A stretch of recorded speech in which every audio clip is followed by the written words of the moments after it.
Hi, I'm Danny Curwood. I'm Head of Machining at Mercedes-AMG F1, and this is the machine shop.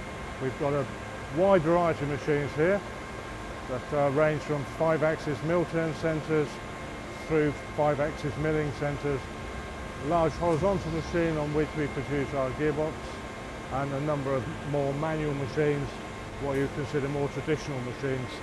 Things that are more crucial to us are the machines that you see here behind us now.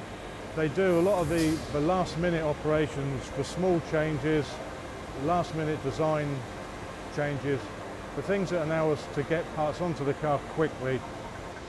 We're regularly asked to hold tolerances of sub 10 microns, which, put into perspective, a human hair is about 70 microns in diameter, which gives you some idea of how tight that is. Without these guys, we wouldn't get a lot of those parts there. So it's not all about big budget, nice expensive machinery. It's about having people that are willing to put the effort in, turn the parts around quickly.